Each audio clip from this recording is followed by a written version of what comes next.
ஸ்தோத்திரம். கர்த்தர் உங்களை ஆசீர்வதிப்பாராக. நான் அநேகர் சொல்றதை நான் கேட்டிருக்கேன்.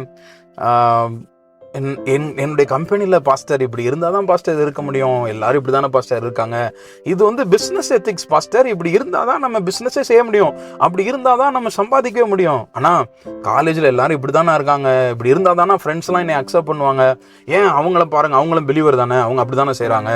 அவங்கள பாருங்கள், அவரும் பாஸ்டர் தானே, அவரோட ஹேர் கட்டை பாருங்கள், அவரோட ட்ரெஸ்ஸிங் ஸ்டைலை பாருங்கள், இதுலலாம் என்னென்னா தப்பு இருக்குன்ற போது அவங்க இருக்கிற மாதிரி தானே நானும் இருக்கேன் அப்படின்னு சொல்லி பல பேர் சொல்கிறத நான் கேட்டு இருக்கிறேன். ஆனால் வேதம் என்ன சொல்லுகிறது தெரியுமா? ஆதியாகமம் 7ஆம் அதிகாரம் 1வது வசனத்துல ஆண்டவர் நோவாவிடத்துல பேசும்பொழுது சொல்றார், இந்த தலைமுறையில நான் உன்னை நீதிமானாக கண்டேன் அப்படின்னு சொல்லி சொல்றார். யோசித்து பாருங்க, நோவாவும் அவருடைய குடும்பம் மட்டும்தான் நீதிமானாக வாழ்ந்திருக்கிறார்கள். மற்றபடி எல்லாருமே பாவம் செய்து கொண்டிருந்தவர்கள் தான். நீதிமானாய் பார்க்கப்பட்டதான நோவாவின் குடும்பம் மட்டும்தான் ரட்சிக்கப்பட்டது. எல்லாரும் செய்யறாங்கன்றதுக்காக நம்ம செய்யறது ஆண்டவர் அக்செப்ட் பண்ண மாட்டார், ஏற்றுக்கொள்ள மாட்டார். எல்லாரும் செய்யறாங்கன்றக்காக நம்மளும் செய்யக்கூடாது. எல்லாரும் பாவம் செய்யறாங்கன்றக்காக நம்மளும் பாவம் செய்யக்கூடாது. எல்லாரும் இப்படிதான் இருக்காங்கன்றக்காக நம்மளும் இப்படி இருக்கக்கூடாது. நமக்கென்று ஆண்டவர் ஒரு வாழ்க்கையை வைத்திருக்கிறார்.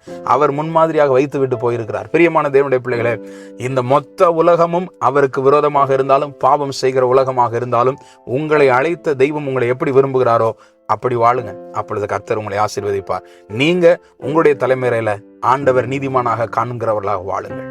ஆமென்.